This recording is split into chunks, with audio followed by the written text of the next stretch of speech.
Good morning and welcome to Community Roundtable, a free public service brought to you on AM 1590 KDJS. If you're a member of a nonprofit organization and would like to be featured on the program, call the KDJS Newsline at 320-235-2900. That's 320-235-2900. Community Roundtable once again. Al Sheldon there. We have Willmar Mayor Marv Calvin with us today. Gosh, Marv, this last week, 31 below Wednesday morning, cold Wednesday night, and a pretty crazy week for weather, huh? Boy, it has been just unbelievable, hasn't it? I mean, I think they're saying it's probably back to the 90s since it's been this cold. You know, I remember back in the late 70s, my wife and I had just gotten married. I think it was 77. And how bitterly cold that winter was as well. So it kind of seems like we're kind of on a rotation here. But, yeah, it is cold out there today. Yeah, and then we get into the weekend here, and we warmed up to what we call Minnesota T-shirt weather, the 30s on Saturdays. So that was pretty crazy. Who knows what we're going to get in February? The groundhog will be out, if anybody believes in a furry rodent predicting weather, which probably is as accurate as some weathermen, right? Well, maybe even more accurate. And the water running off the driveways, it's pretty good to see. So it's a great deal. So, only in Minnesota can you have a 60, 70-degree swing in temperature in 4 days. I was reading where 1996, they had 60 below up in northern Minnesota.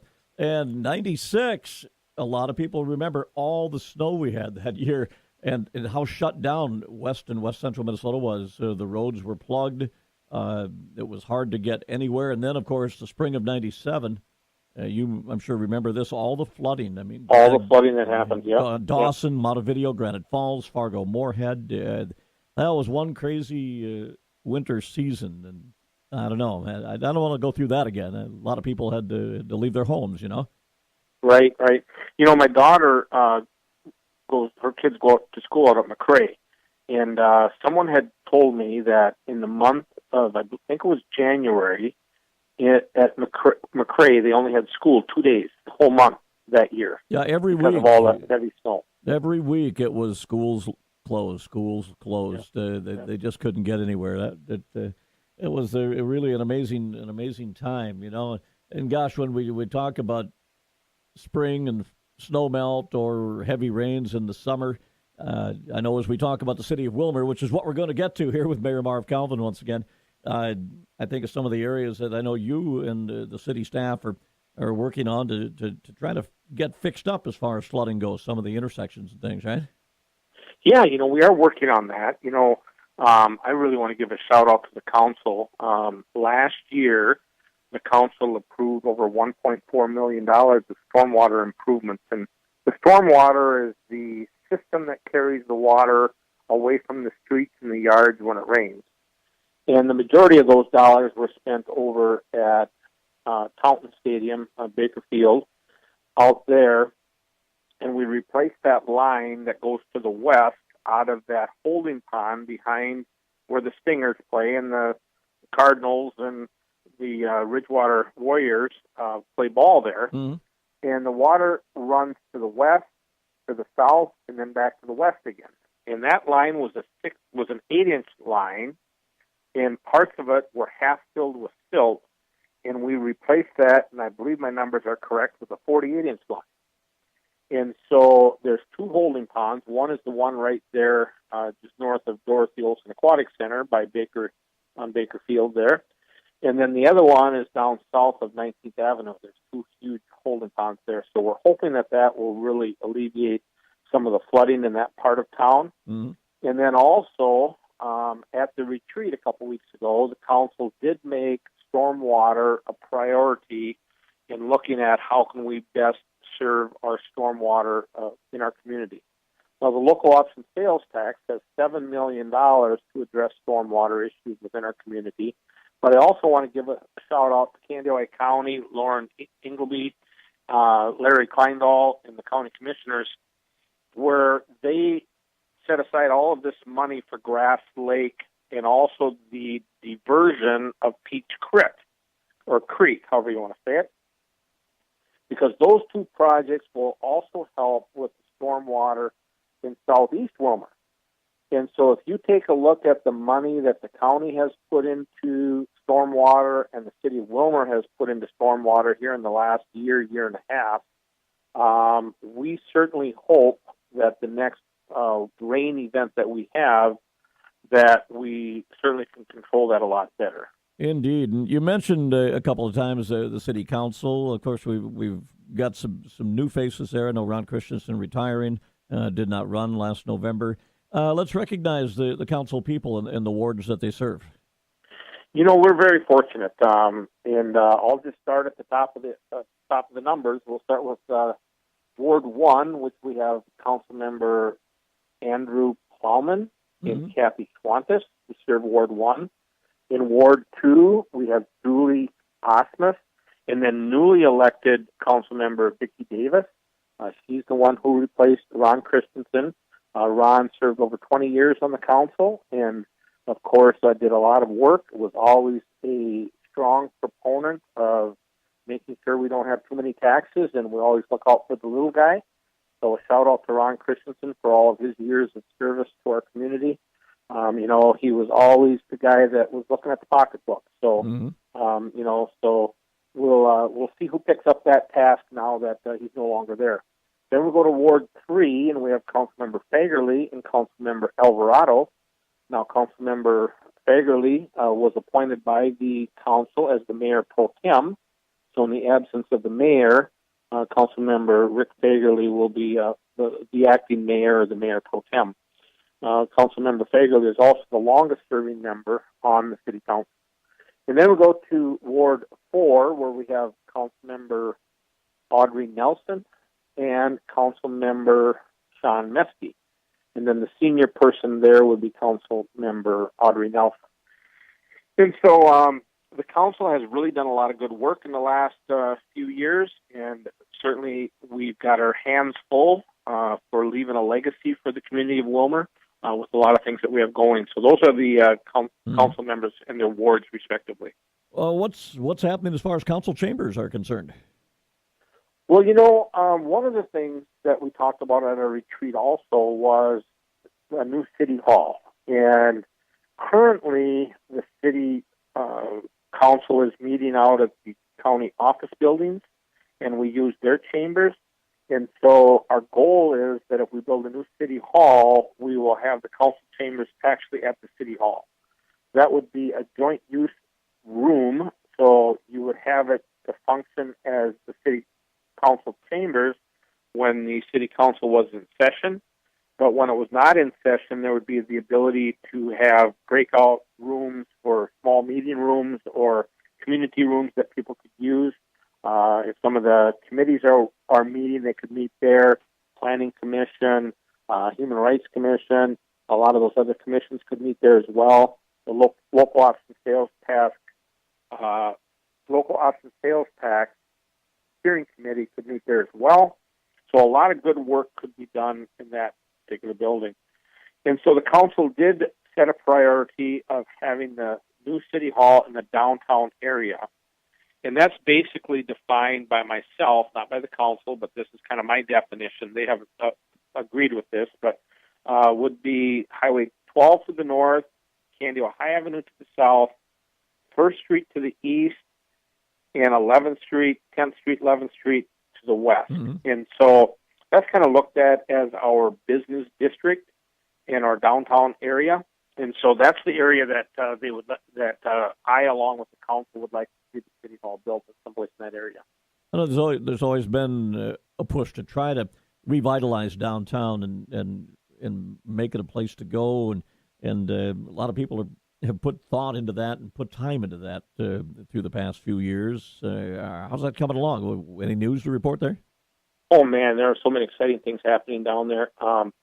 Sarah Swedberg is a new hire for the city. She's been with us less than a year, and she is an absolute rock star. And one of the tasks that she was given early on by Bruce Peterson, the Planning and Development Director, and Ike Holland, their city administrator, was to take a look at our Main Street program, and that's basically our downtown piece. And and she has jumped on that horse and ridden it like a trooper. It's just unbelievable.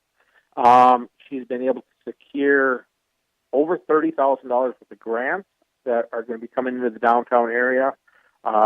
If you go downtown today, you'll see some garbage cans down there that basically have some paintings on them, some decorations on them, to be used when you're down there. I mean, not for the residents that live there, but for people that are down there. You grab a cup of coffee at the Goodness or one of the other coffee shops downtown, or you go over to Azteca or Rosita's or Burr's, Foxhole, and you have some garbage that comes from there. You can throw that in those garbage cans. Those are all things Sarah has worked on. Lots. Then, a great in deal getting conjunction those. with that, we've been very fortunate that Municipal Utilities is coming to the table with $300,000 to redo the lighting for downtown Willmar. Wow. And so the council will be selecting what those light standards look like. And I cannot give enough credit to both Sarah and the Municipal Utilities, the commissioners that serve on the Municipal Utilities Commission, John Herron down there, along with Kevin Marty and his crew.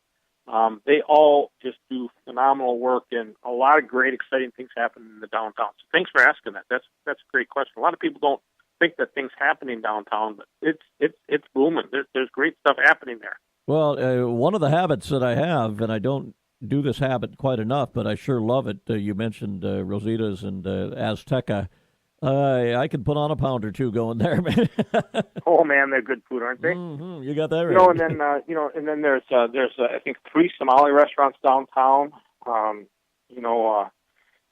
we've got a lot of. If you want a diverse menu, or you have a palate that likes to be entertained by that ethnic cuisine, you certainly can solve that right in downtown Willmar. So it's just fabulous. Man, yeah, and then the city in general. Gosh, I drive around and I see things that we can talk about. The credit union going up out by Aldi, right across from Aldi, just down from Cashwise there. We've got new businesses that are popping up, and we've got some great locations for sale yet, right?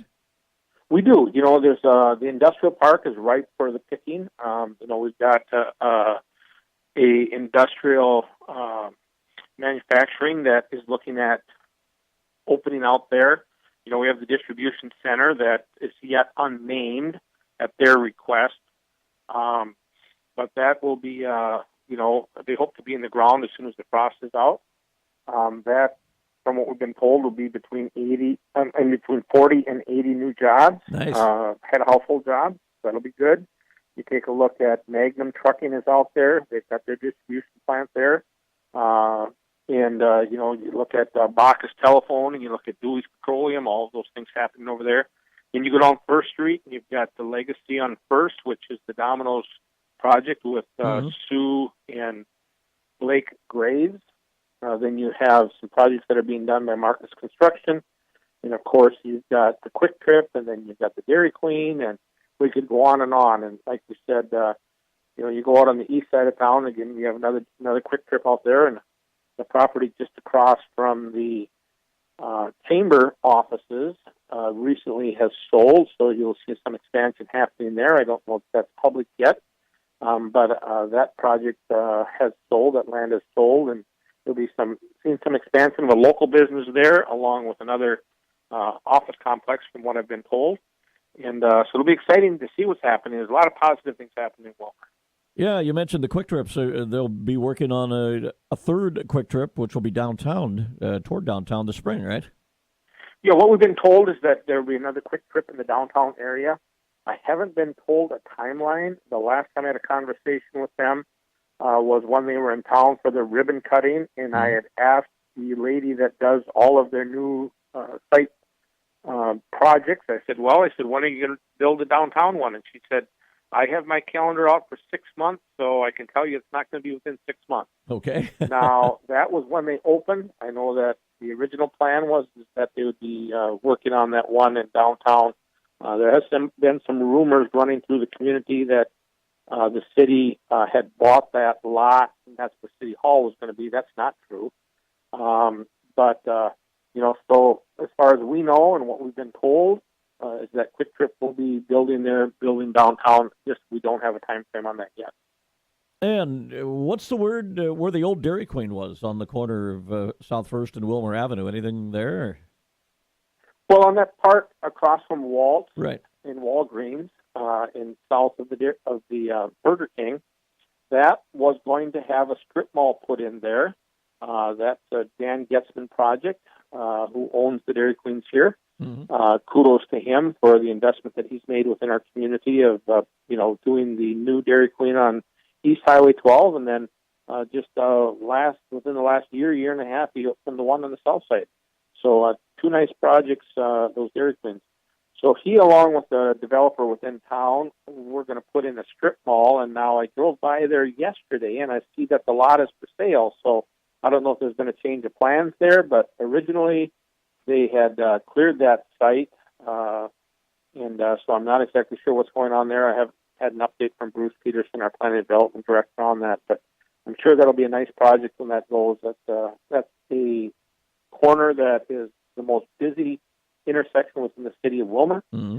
and I'm sure that whatever goes in there will be very successful. We're talking with Willmar Mayor Marv Calvin today. It's a Community Roundtable here, AM 1590 and FM 105.7.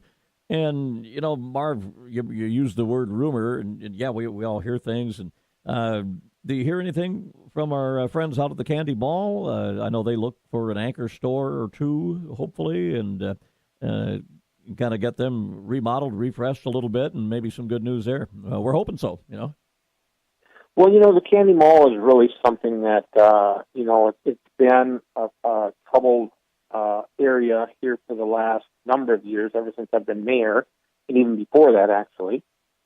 Me becoming mayor didn't make that a troubled mall, although some people would probably like to give me that credit. But anyways, so yeah, we've had numerous meetings with the Candy Mall folks. They've met with the county, I know they've met with Aaron Backman with the EDC, City of Willmar and Candy County EDC. And we have tried to bring a number of projects in there. I think probably 9 projects that I can think of off the top of my head, and the majority of those have not come to fruition. Retail stores and malls is troublesome, and that's not just in Willmar, Minnesota. It's in Alexandria, it's in Marshall, it's in Hutchinson. And so you have that problem that is happening across the country, and Candy Mall is no different. One of the things that they had kind of a little bit of a community meeting out at the Oaks. We met with some business leaders in town, and one of the things that they talked about is maybe rebranding it, calling it, instead of the Candy Mall, maybe calling it Uptown Willmar, where we have downtown Willmar, which is what we just talked about, but maybe a rebranding of the name or something like that. But we're optimistic. Rockstep Capital has told us that they'll be making an announcement this spring on an anchor tenant, and I, along with everybody else, is waiting for that announcement. And there's local investors who have invested greatly into that mall, and so we need the mall to be successful.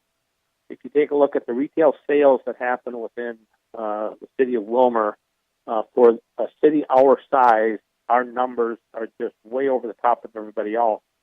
But with all of the stores that have closed out there, that's certainly going to hamper those retail numbers. And so, as a mayor, I'm very concerned about that, and I believe the council is as well, although we did not talk about that at our retreat. That is one thing that I'm putting a lot of energy into, is trying to make sure that we make that mall as successful as it can be. Yeah, and one thing that I think about, and I've seen a little bit as you traveled around, I know you've probably seen this too, is it's almost like malls nowadays have to be like an entertainment destination in addition to shopping. The entertainment part will bring people in, a.k.a. the movie theaters or some other form of entertainment, Yeah, and Real Lux had said they were going to do some improvements out at the mall, and I received a number of emails, people asking me, when is it going to happen, and I kept assuring people, because mall management had told me, it's going to be happening soon, and I'm to the point where I'm not saying that anymore. I'm just saying, well, we'll have to wait and see when they make that investment. So But one of the other things that they're seeing happen in the malls is government offices going into schools, daycare centers, other mixed uses. I know there was talk about putting some type of an entertainment complex there in the old Herberger's location that would be golf and all of those things. And those things have not come to fruition. That hasn't happened. So I do agree with you that the mall as we know them in the past, that's changing. It's changing demographic. One thing too that is nothing but good for the city is to have Highway 23 on the schedule for becoming a 4-laner. Oh my gosh, and the work that people put into it. I mean, if you talk to Bob Dole, started on that project over 40 years ago. Ken Warner worked on it when he was here the first time, and then he left for a while and came back. He was a stalwart supporter. Mary Sawatsky when she was in the House of Representatives, and Dave Baker's the one that brought home the bacon on that one. And a huge shout out to Kelly Morrell out of New London for taking the governor out in a boat and cutting the engine off down in the middle of Green Lake and saying, "Hey, how can we make this happen?" And then both the Republicans and Democrats in the middle of Green Lake coming to an agreement and saying, "If you do this, I'll do that." And that's exactly what happened. So 2022, we'll see construction starting on that. The office work, as you know, takes just as long as the actual physical work. And so they're working on that even as we speak. Special thanks to MnDOT and the work that they do out of the Willmar office to help make that project happen. And from what we've been told, the north part will be finished first, and the south part will be finished second. And that is just simply traffic count. There's more traffic count on the north section than there is on the south section, so that's the reason for that. Next week, there will be a group of us going down to the state capitol to meet with legislators and talk with them and thank them for their support in making that happen. I believe that's on the 7th of February. And so that'll be an opportunity for people to thank the legislators that supported that and getting it done. And, of course, a huge shout-out to Andrew Lang or Senator Lang and Representative Baker for being at the table and helping with that as well. You mentioned Dave. Now you're making me hungry for pasta night out at the Oaks. Yeah, I think they're closed tonight, though, because of the weather. Yeah. Yeah, my wife and I used to go out there. That's date night. Wednesday's date night. Mm-hmm. Now, Marv and I are talking here. We're recording on a Wednesday just so people can put into perspective again. And our playback. You blew it. I didn't. Yeah, I know. here on Sunday morning as we visit, we recorded on Wednesday. We talk about construction. You mentioned, of course, Highway 23 and all the good people there that are getting that going. What's going on in Willmar once we get to springtime, and what kind of road work will be happening? What's on the schedule? Well, the construction plans will be coming before the council. They haven't come before the council yet, so we don't know what the work plans are for what our public works director is going to be recommending. Those generally come first part of February, where we'll start seeing those plans and specs, and that will be put through the committee structure, and public works will be working on that. And then those projects will be happening. I know that they're talking about 2.5 miles of road work, I believe is what I was told when we were putting the budgets together. And so when we put the budget together, we're basically getting the dollars, and then once we get the dollars approved, which the council did, then at that point, the public works staff worked diligently to make that happen. So again, this year, in the proposed budget that the mayor presented and the council did adopt, there's about $900,000 extra funding for street projects in the city of Willmar. So I hear frequently we need to do things for streets. We need to make our streets better. Ever since, I've been mayor for 4 years. I'm in my 5th year now, just reelected. And every year that I've been mayor, I've increased the amount of funding going to streets, and the council has supported the recommendations that I have made to continue investing in the streets of Willmar. So kudos not only to our public works staff, our finance department for helping us find the money, but also to the council for approving the budget that the mayor submits when we're trying to improve the streets in Willmar. So we know we have a lot of streets that need attention. and our goal is to get them done. I know 2nd Street Southeast is one we hear about frequently. The last time I talked to the Public Works Director, he was planning on including that, but like I said, I'm not sure if he's going to include that in the street project or not. And in our final couple of minutes here, Marv, time is just flying on by here. The local option sales tax, what's happening with that money again that'll be raised? Well, great question, Al. There is $30 million to be collected over a 13-year period that will be used for our stormwater improvements, Robbins Island, Swanson Field, an event center out at the Civic Center complex, and then some new fields and things like that. One of the things on the new fields is they will be putting in artificial turf. Willmar is probably the last community of its size in the state of Minnesota that doesn't have artificial turf for our high school football players to play on, Mm-hmm. and our kids coming up from the starting out in junior high all the way up to be able to play on turf. And so after this project is completed, we'll be able to have turf for our kids to play football and soccer on. The other thing is that through probably 7 months of the year, there will be the option of being able to have that in a dome so that we can play and practice there year-round. So that'll be a tremendous asset to the community. Will it ever? In the event center, we'll be looking at some indoor pickleball and some indoor tennis so that we had a meeting with the tennis coach for the city of Willmar, and she told us that, the kids, they do great in sections, but when they get to the state level and they're down there with kids that have been playing on these indoor tennis courts, they play 12 months out of the year where our kids only play when the weather's nice. They have a distinct disadvantage when they go to that level. So we're hoping that they'll be able to compete at a higher level at the tennis level. So wow, nice. A lot of great projects there. Yeah, man, nice for Willmar. You got to love that. Well, you mentioned the ballpark, and I immediately think of a lot nicer weather. And then you mentioned Robbins Island, and I think of that concert series every summer, and I'm like, oh, I'm ready for summer to get here now. Okay. Yeah, and that's the truth. Rock and Robbins, put on by the local Rotary Club. They started that with a vision. I remember when they first came to me and said, "Hey, we're thinking about doing this. What do you think, Mr. Mayor?" And I said, "Absolutely, great idea." I think it was Joy Baker and Steve Brizendine and Sarah Carlson and James Miller and man, I'm missing some names. You should never start mentioning people by name because then you miss somebody. But there's a tremendous crew that's been working on that ever since the idea came up.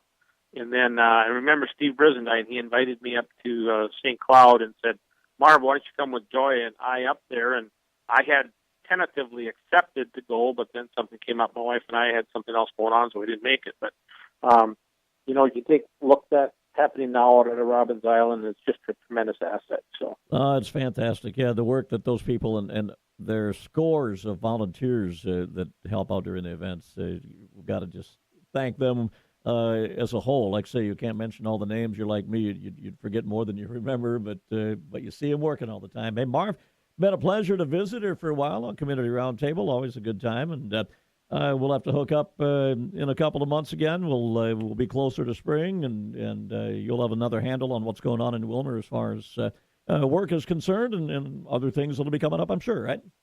You bet, sure will. And then the last project on the local option sales tax is the community center. I'd be able to mention that. So looking forward to talking to you again, and thank you for all the community involvement that you have along with your wife. And you guys do great work in our community, and thank you for the radio station, too, for all the work that you do of keeping people informed. Willmar Mayor Marv Calvin joining us, and that is Community Roundtable on the air at 7:30 every Sunday morning. You've been listening to Community Roundtable, a free public service brought to you on AM 1590 KDJS. If you're a member of a nonprofit organization and would like to be featured on the program, call the KDJS Newsline at 320-235-2900. That's 320-235-2900.